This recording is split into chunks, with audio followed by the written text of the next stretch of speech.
Situations and conversations with Trey Renee. Real situations, real conversations. Empowering the community leads to elevation. Entertainment and education, no better time than now. Pure enlightenment for the crowd. This is Situations and Conversations with Trey Renee. Hey everyone, Jeremiah Stroop, and today we are celebrating the Emmy Award-winning host, Trey Renee, as she's joined our TV family. With over 50 episodes under her belt of Situations and Conversations, she's had a lot to talk about and some quality conversations empowering individuals in our community. But today we're going to lean into the education realm and we're going to learn together. Hey Trey, so glad to have you here. Thank you for having me, Jeremiah. So excited. I feel like class is in session. It definitely is, especially for the kids in the Portland Public School District, which is some of what we're going to be talking about in this episode today. Jamartae Brown is not only an educator, but he is also into justice. Restorative justice. Restorative justice, which is really important and it's kind of new to some folks. And so you're going to learn about that today in one of my top 10 faves. This is one of Trey's absolutely favorite conversations. Let's check it out together. Welcome to Situations and Conversations. I am your host, Trey Renee, and I am so excited to get our 4th season of the show kicked off today, and thank you so much for joining me, as this is a very important conversation. This is going to be all about youth education and how we can support our babies through all of the changes that have been happening lately in our schools. So today, I have the pleasure of talking with Jamartae Brown. He is an educator and social justice advocate and activist, and he can actually speak to exactly what's going on in our public schools.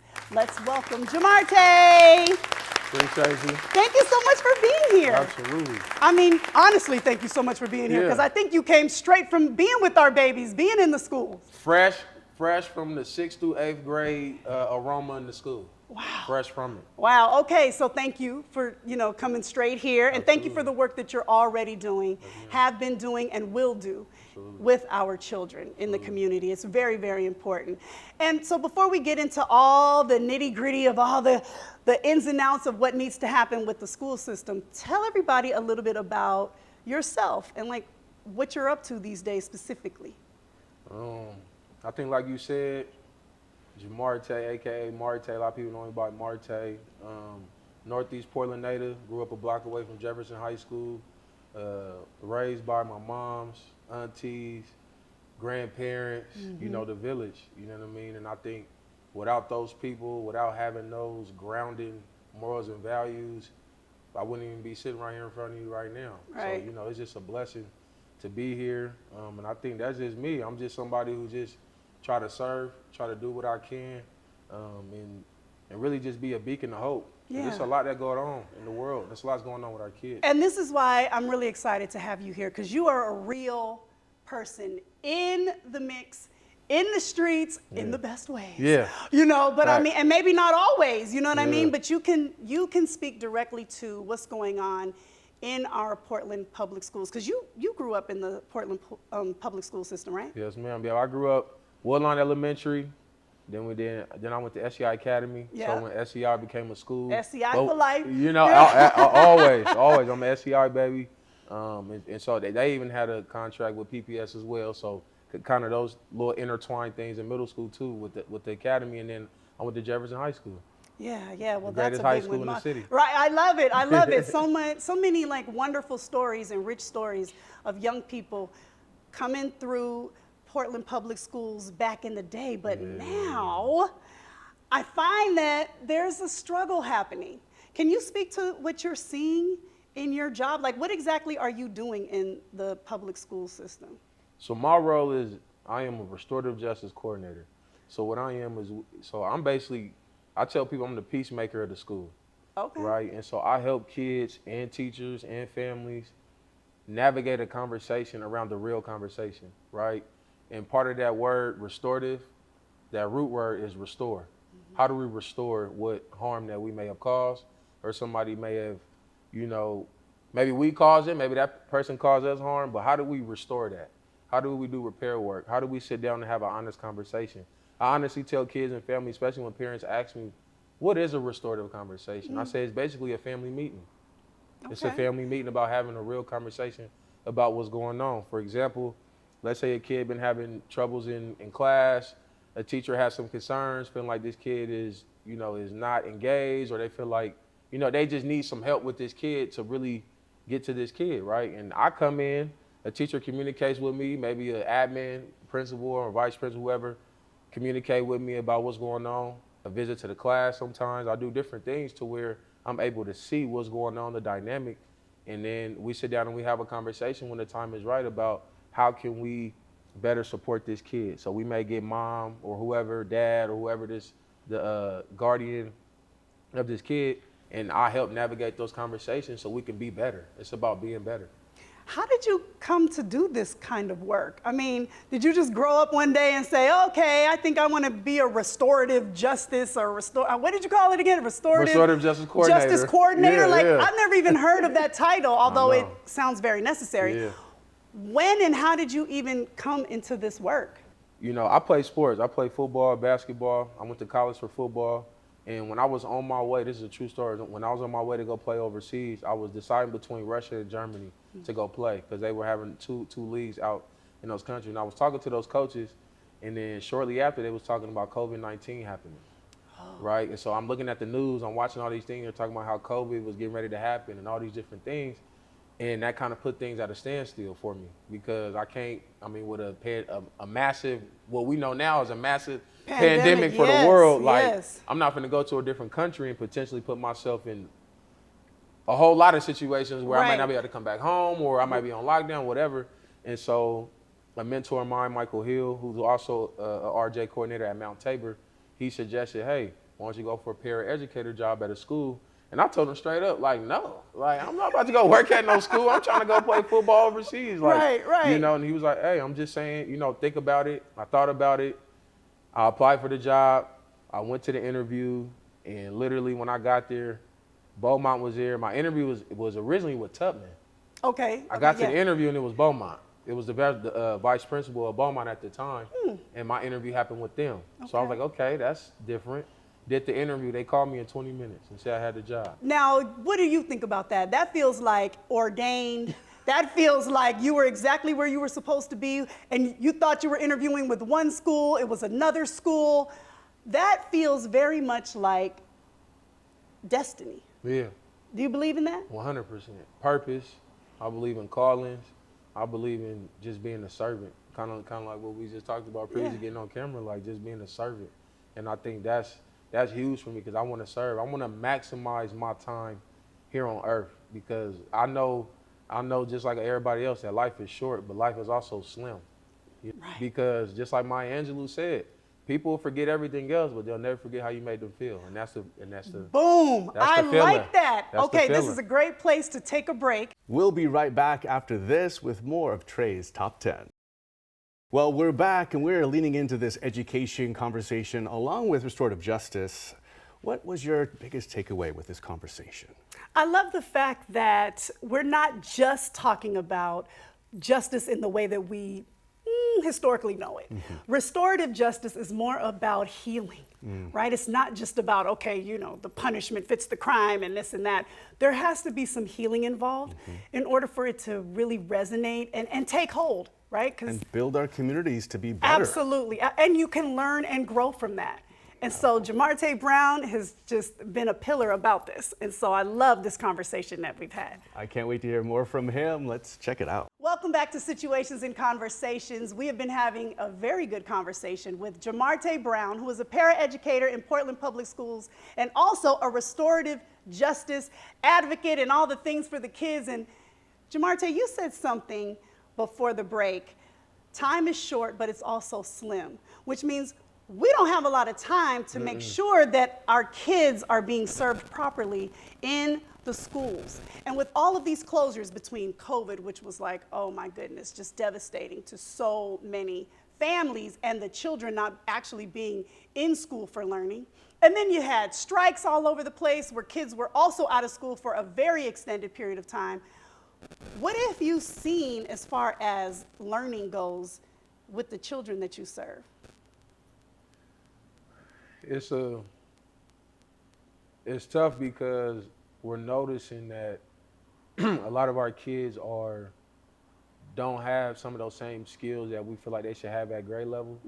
And I think that's due to the pandemic, due to not having somebody right there with you one-on-one, working on your reading, working on your math, working on your science, language arts, etc. Like, and within that, you know, we also seen the social dynamic, right? Now you've been in your room for a year goodness, or tell however me many about and on the screens. Yeah, on the screen. And now we're trying to get the kids off the screens as much, and it's like such a struggle. And I know you're a paraeducator. I did not go into that profession. Yeah. That was definitely not my calling. Yeah. So when my kids were at home during the whole pandemic, I was like, I don't know what to do. Email the teacher. Because honestly, I don't have the skill set nor the patience for that. You know, in my mind, it's like, you don't know, you don't understand that. And I think a lot of parents were frustrated if they were even able to be there. I mean, 100%. wasn't like work shut down. Parents were also either working from home remotely in a whole nother room or, you know, having to still go in. So now that we see these gaps, right, a lot of these kids are not performing at grade level. What is the plan? What is happening in order to help these kids catch up? I think depending on your school, it varies, but I also think that collectively, we got to get back to the basics, right? We got to get back to that one-on-one time. We got to get back to adding those supports. So when you said about different things like that, well, some of them are taking supports out of their buildings now, being that after this, after these certain events. So now we're talking about taking certain supports out of the school that really helps. These cuts, bridge, right? So like, that's also a problem. So like, so are kids really our future? Like, are we really valuing these children? And the thing is if we say we want our kids to be better, we want the best education, we want the best people to work with our kids, then we have to put the things in place for that to be a priority. That means money, right? Is that what that means? That means money. Let's just have the real conversation. That means money. And also, I recently read that lowered standards in order for lowered the education level standards so that kids can continue to advance. Is that helpful or is that hurtful? That's hurtful. And the reason why it's hurtful is because now we're potentially sending a message and say, you can just breeze past and I'm not gonna think twice about it. And in the future, right, when that kid graduates high school and goes out into the real world, whether that's college, a trade, a full-time job, are we really satisfied that we just pushed this kid through? And did we get this kid supports? Did we prepare them for what's to come? Did we give them the skills? Did we listen? Did we provide what we needed to provide for this kid and for these kids to succeed at a high level? And we understand that every kid is different. Every kid has a different story, a different background, but their priority is that every kid deserves a great education. Every kid deserves support. Every kid deserves somebody that really in that corner that's going to advocate. And also every kid deserves someone that's going to advocate with the parents as well. I'm big on that. I want our parents to be involved. I want our parents to know, and I want them to be included, because I tell people all the time, I'm like a co-parent with hundreds and hundreds and hundreds of parents because I'm with their kids 7-8 hours a day, 5 days a week. Right. And we rely on you in order to keep it all together, right? Because 9 times out of 10, somebody's out of the house working, doing what they have to do in order to support the family. 100%. There's not a lot of instances where there's a stay-at-home parent just able to be there, Johnny on the spot or Judy on the spot. So with all of that said, we can sit here and talk about all the issues. We know that there's issues, right? Absolutely. What can the average person who's watching the show today do? What do you think is the first thing, or maybe the first few things that people can actually do right here, right now, to help prepare our children for the future and set them up for success? I think listening. Number one, you got to listen. This generation is changing. Things are changing. They've been through things that we haven't been through, right? Like a global pandemic. I didn't experience that in middle school and high school, right? So I think listening, and also asking questions. Asking questions, what do you need? How are you feeling? Where are you at? I think also, too, checking in. Make a school visit. Check in with the teachers. Go up to the school and kick it for 2-3 periods. You know, come be in the environment where your kid is at 7-8 hours a day. And I get it, work schedules, all those different types of things, but make it a priority. Take that day off of work, like we do for everything else. When we gotta go to the doctor's office or to the this and that. that. You know what I'm saying? Get our hair done a you little know early. what I mean? Go get the line up, everything. You know, like let's designate maybe an hour and say, you know what, I'm gonna go up to my kid's school today for an hour, and I'm gonna go check in. I'm gonna go check in with the teacher or the teacher, listening, checking in, spending the time. Actually going up there, I remember one time I was acting up in the class. Yeah. Who knew? Uh-oh. Talking out of turn. Hey, I made a career out of it. But before, it was still disruptive, right? I'm not advocating for this. But my dad snuck into the classroom and I didn't know he was there. And I heard all these whispers and I turned around and I was like, woo! Like I had the fear of like, OMG, I know better than to be doing this. And I never know now when my dad or my mom or whomever may just pop up. So are parents really welcome though these days? Like I know that was back in the day. I'm a woman of a certain age. So that was back then. I don't know about now. Can like a parent just stroll up and just be in the classroom? Absolutely. At my school, they more than welcome. You come in, you check in, you talk to whoever you need to talk to, whether it be the front desk, principal, even myself. If somebody like me is there, be like, hey, I'm just here to visit. You know, I'm just here to check in. Oh, yeah, listen, somebody like me will welcome you with open arms. I take you around the school. You work with the families all the time. 100%. I just didn't know if that was still a thing. Yeah. Okay, come that's in, good. Some things that are old school are still in practice. And I think that's something that I want you to stick around for. I want to have another conversation with you around parenting and kids and then and now and see what you think about that. Can you do that? Absolutely. All right. Hey, thank you so much for this portion of the conversation because this situation is so important. And I love the 3 nuggets that you dropped.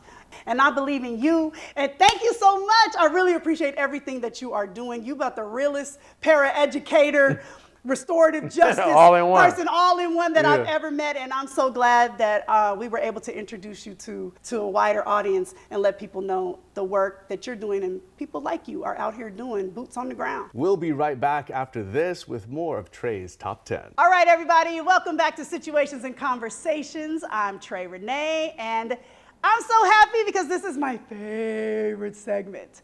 I've got my guy Jamartae here. I can call you Jamartae, right? Absolutely. Jamartae? Okay, Absolutely. Jamartae still hanging with us. Jamartae, for those who know. Also back for Hey Trey from the Girl Tribe days. Donisha's here. And adding more testosterone to the table is my producer extraordinaire, Thomas. Now, for those who are not familiar, Hey Trey is the segment where I like to shift things a little bit, really unpack all those juicy conversations that all of y'all are probably having in your group chats, with your friends, maybe even your family members and seeing on your timelines. So today, the big topic that I've been seeing coming up lately is gentle parenting. I had to look this up because I've seen this so much on my timeline. I'm like, what is this gentle parenting and why are people seemingly really wanting to do this? Well, we're gonna break that down a little bit, but the question is the old school the way to go, or is this collaboration with the kids the thing? I don't know. That's the situation. We're about to have a conversation. Everybody's parents, right? Yes. Yeah. Yes. Okay, so am I.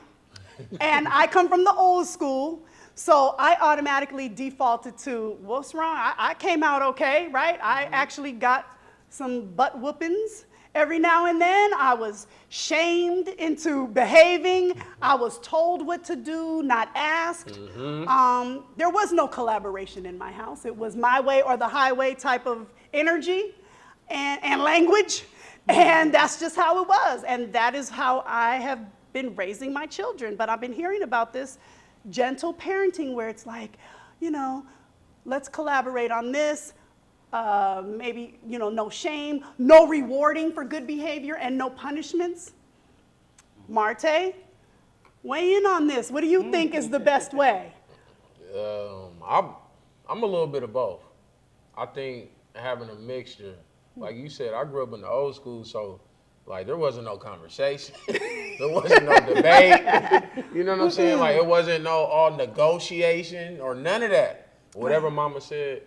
that's what went. Whatever grandma said, that's what went. Whatever Pawpaw said, that's whatever went, right? Like whoever, you know, your village was. And so I think for me, I think a mixture, right? Because you want your kids to have both sides. You want them to be able to listen, but you also want them to be able to articulate themselves and tell you exactly what they feeling or, you know, their emotions, right? Because sometimes, you know, because the first thing we used to do back in that, we get mad, but we, you know, that cry, we go.